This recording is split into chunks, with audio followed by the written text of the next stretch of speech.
E aí, Juan Ponce, JP, beleza? Vim aqui hoje falar com vocês, contar um pouco sobre a minha vida, sobre a minha história, por que comecei a treinar, como que foi o início de tudo. Vamos lá. Cara, quando eu era bem pequeno, eu tinha de tudo, tudo mesmo. Eu não conhecia meu pai, meu avô, minha mãe sempre me deram de tudo. Minha mãe trabalhava em dois empregos, quando eu estava um pouco maior que eu já começava a entender das coisas. Eu sabia que minha mãe trabalhava de técnica de enfermagem em dois empregos, meu avô tinha dinheiro, a minha mãe me ajudava no que podia, e minha avó, né? Aí, nisso aí foi tipo mil maravilhas até uns meus 11, 12 anos. Até onde que meu avô veio a falecer, né? Ele faleceu e aí foi a parte complicada. Eu tava na parte de infância para adolescência, né? Ali dos meus 10 para 11 anos, foi onde que meu avô faleceu. E aí, cara, começou a ter muito. Minha mãe perdeu o desemprego também, não estava trabalhando no momento.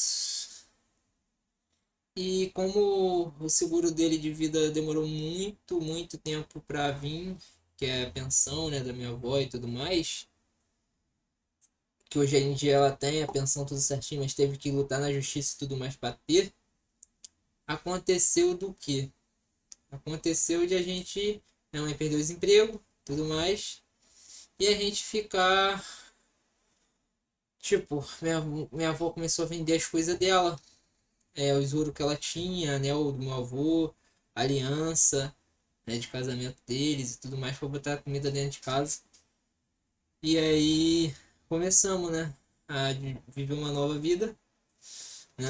Aí meu avô vindo falecer, e aí começou as coisas ruins, né? Até chegar ao ponto de quase a gente passar fome e não passar, tá ligado? Tipo, só ter ali pra mim, pro meu irmão e pro meu tio, né? E elas têm que escolher, dá pra gente ou elas comer. Então foi mais ou menos isso aí que aconteceu. Não gosto de falar dessa parte, me entristece um pouco e tudo mais, mas acho que é importante, né? Saber as nossas origens. E aí começamos também a ir na rua, que minha avó é fumante, minha mãe é fumante até hoje. A gente ia na rua, catava guimba de cigarro, cortava a guimba de cigarro para fazer minha rola para elas poder ter a nicotina no sangue, né? E isso é foda, tá ligado? Aquele momento ali. E isso aí eu já tava um pouquinho mais velho até ver isso aí, já tava com ele, uns 12 anos para 13.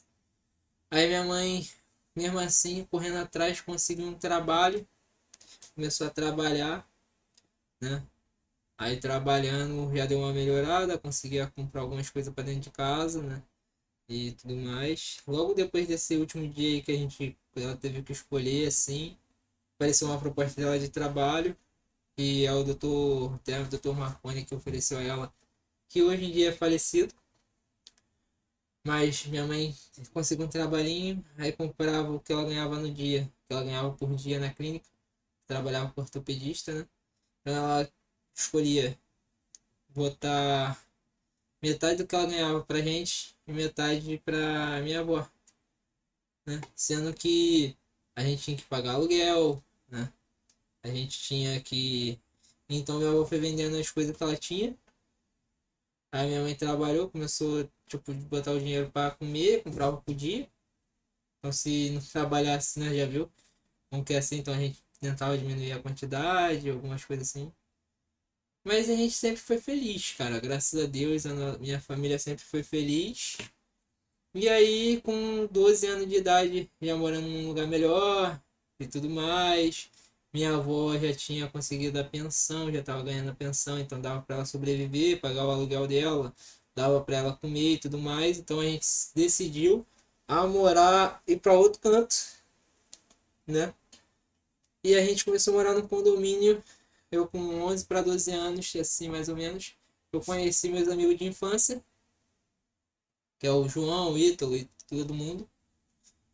E começamos a criar aquela amizade. Até hoje eu levo algumas amizades comigo.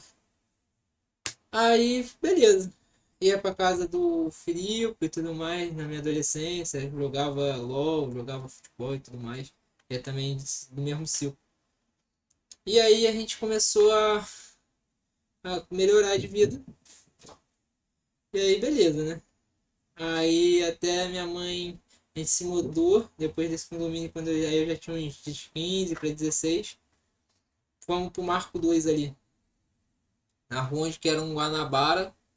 Começamos a morar ali e tudo mais. Aí eu estudava, aí minha irmã também estudava. Aí decidi fazer o quê, né? Aí virei pra minha mãe e falei, pô, quero começar a trabalhar. Só que o cara, é engraçado, cara. Eu comecei a trabalhar numa oficina de pintura de carro, só que era do lado da minha casa. Tipo, o portão era aqui assim, portãozinho, aí do lado era o portão maiorzinho assim da oficina, né? E aí eu comecei a trabalhar, ganhava um pouquinho porque tava aprendendo a fazer as coisas e tudo mais, o cara me deu a oportunidade de aprender. E aí comecei, né? E lixa, e bota massa, ver como que espera secar para lixar e tal, pá. Beleza. Aí foi acontecendo algumas coisas dentro do trabalho, eu ficava um pouco mais de tempo para aprender, por vontade própria, e outras coisas. Minha mãe começou a falar pro meu. Tipo assim, que eu. Bora lá, voltando na história que eu pulei uma parte. Eu não conhecia meu pai, com 12 anos de idade, lá no condomínio. Meu pai quis me reconhecer por causa que viu minha tia e tudo mais, que minha tia também, minha tia Denise é técnica de enfermagem e até hoje trabalha. E ela viu meu, acho que foi ela que viu meu pai e falou, e aí, viu seu filho, não sei o que, tal, tal, tal. Aí pegou onde que minha mãe morava e tudo mais e foi me conhecer. Mas aí ele ligou pra minha mãe e tudo mais, eu quis conhecer. Cara, quando ele chegou, suave, suave assim. Hoje em dia eu me dou super bem com meu pai, tá ligado? Super bem com a minha mãe. Eu acho que é isso que faz a gente ser forte, tá ligado? É isso que a gente faz a gente crescer, ter os laços familiares, tá ligado? E aí foi. Conheci meu pai e tudo mais, voltando para aquela parte lá. Cara, quando eu conheci meu pai, eu comecei a beber muito. Eu tinha 12 anos, de 12 para 13 anos, comecei a beber bebidas alcoólicas. Não me orgulho disso. Vai chegar o momento que eu vou falar sobre eu sair dessa parte de bebida alcoólica. Bebia muito, muito de. Pelo amor de Deus, bebia muito mesmo. Vodka, às vezes bebia 51 com limão, bebia cerveja pra caralho. E beleza, né? Cara, foi indo. Quando eu fiz, voltando lá, e comecei a trabalhar de jovem aprendiz no mercado. E fim de semana eu ia pra casa do meu pai, né?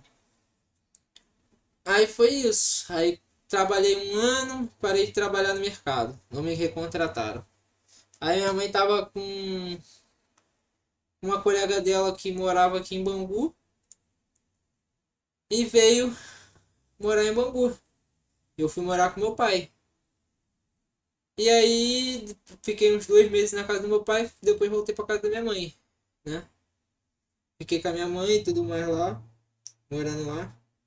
Até eu ter uma discussão com a minha tia, né? Que é a Marilene. E saí da casa dela. Fui morar com a minha avó, que morava aqui em Bangu também. Minha avó já tava morando aqui em Bangu. Se eu for contar a história lá de trás, como que minha avó veio parar em Bangu, complicado. Aí comecei a morar com a minha avó. E nessa época eu tava bebendo, fumando cigarro, outras coisas e tudo mais. Aí conheci minha esposa. Conheci minha esposa, que se chama Rebeca Fernanda. Eu agradeço até hoje a Deus, cara, por ter botado ela na minha vida. Eu sei que ela fala tipo assim, porque você teve vontade de parar e tudo mais. Foi a tua vontade que fez você largar o vício de bebida, o cigarro, tudo, né? E aí conheci ela. Engraçado que um colega no feriado, né, lá, falou assim, pô, cara, vamos pra casa do Felipe, não sei o que, tal, tal, tal, lá no recreio, né? E eu virei e falei, não, cara, eu não vou, porque eu tô sem dinheiro, tô sem trabalhar, não vou, não sei o que, tal. Tu não vai gastar não, cara, tô de carro e tal. Eu falei, não, não vou, não vou, não vou. Aí passou o feriado, na sexta, assim, que ia ser sábado, domingo só, eu falei, quer saber, eu vou lá pra casa do Felipe, mas não tinha dinheiro. Pedi dinheiro emprestado da minha avó, fiquei com o dinheiro emprestado da minha avó guardado no bolso, só tinha dinheiro mesmo pra ir. E aí desenrolei. A minha avó, peguei um ônibus aqui, soltei em Bangu, no centro de Bangu, né? E peguei um 803, que eu sabia que eu tinha perguntado a alguém falou, não, pega o 803 que tu vai soltar pra pegar o BRT, hoje em dia eu sei disso. Mas eu não sabia, aí perguntei, tá, peguei o 803, ela tava ali, ela era muito grande na época, tipo de músculo mesmo falando. Muito grande, e todo mundo que entrava no ônibus olhava pra ela e tudo mais, não sentava do lado dela, mas olhava pra ela. Eu entrei no ônibus, simplesmente perguntei ao motorista como que eu fazia para chegar no BRT e tal. Sentei do lado dela. Não olhei nem nada. Que pra mim não. Que vale mais a alma do que tudo, né? E aí, beleza. Perguntei duas vezes o motorista se estava chegando, nele nada. Entrou uma senhora. Eu levantei, né? E dei lugar pra senhora e tudo mais, minha atitude. Ela chegou a ficar olhando assim, tá ligado? Aí eu fui e perguntei mais uma vez, ela, menina, se preocupa não que eu vou descer no mesmo lugar, na estação de BRT e tal. Falei, não, então tá bom. Fiquei parado ali perto dela. Quando ela desceu, eu fui e desci. Né, ela, pô, pra onde que tu tá indo? Eu falei, pô, tô indo pro Recreio. E ela tava indo pra uma estação antes. Aí eu virei pra ela e falei, então a gente foi conversando e tudo mais. Falei que tava indo pra casa de um amigo. E ela falou, não, então vamos, que eu vou soldar numa estação antes, você vai descer no terminal. Recreio, tu vai descer e pronto, é só atravessar e encontrar com seus amigos lá. Que, eles, que eu falei pra ela que eles estariam me esperando no BRT. Beleza. Cheguei, né, lá e tudo mais. Beleza, antes de sair do BRT, ela virou e falou assim, pô menino, o que acontece? Eu vou ficar preocupado e tudo mais, tem como me passar teu número de telefone? Falei, não, tem sim, tudo mais, papapá. Passei o número de telefone pra ela. Aí, beleza. Cheguei, dormi, né? Dormi não, fui jogar com os meninos. Jogando com os meninos meia-noite. Pinto uma mensagem dela. Oi, não sei o que, chegou bem, não sei o que. Eu fui e falei, não, cheguei bem, tudo mais, tal, tal, tal. Para pão duro, pá. Beleza. Aí conversamos, ela me chamou, só que tava duro pra ir pra praia. Pô, eu falei, não vou na praia com a mina, né? Sendo que eu não podia pagar nem um coco gelado pra garota, né, cara? Pra um açaí, tá ligado? Ela quisesse comer um açaí, fala, pô. Aí, o que eu fiz? Cheguei, conversando com ela, conversando ela, pô, o que que acontece? Eu vou passar o dia aí na casa da minha tia. Tia bisavó dela, que é falecida, tia Mera, né? Que eu tenho muito carinho por ela, onde ela estiver. Cheguei na casa da minha avó. E aí ela virou e falou assim, cara, me encontra na casa da minha tia e tudo mais. Encontrei com ela lá na casa da tia dela. Só que a tia dela era testemunha de Jeová, então, tipo assim, cara, eu cheguei, entrei, cumprimentei a prima dela e tudo mais, só que ela tava num templo lá. Quando ela chegou do templo, ela, o que que esse menino tá fazendo dentro da minha casa? E pá, beleza. Eu não fiz nada, nem nada, fui, liguei pra minha avó, mostrei que eu era de família e tudo mais. E ela falou, não, não gosto de nem fora desse horário dentro da minha casa, não. Eu falei, não, tudo bem, eu vou esperar lá fora. Estou esperando uma pizza. Que elas pediram, eu dei R$ 10 o que eu tinha no bolso, que era o dinheiro que eu ia voltar, né? De mototáxi e tudo mais. Beleza. Comi uma pizza, fui embora andando, porque falei que ia de mototáxi, mas fiz nada, que eu não tinha dinheiro pro mototáxi. Depois de um mês, resumindo tudo, consegui um trabalho, fiquei empregado, comecei a trabalhar com obra, com asfalto. Me mudei, fui morar com ela. Um mês depois. Morar com a minha esposa hoje em dia. E foi as coisas acontecendo, cara. Eu vou ter que encerrar por aqui. Porque senão aí fui parando. de usar tudo quanto é coisa de bebida e tudo mais, e comecei a treinar. Foi praticamente assim que eu entrei na musculação, ela me impulsionando, porque ela gostava de treinar muito, hoje em dia ela tá parada, mas foi ela que me também me deu um empurrãozinho pra musculação. É isso, gente. Valeu, falou, tamo junto.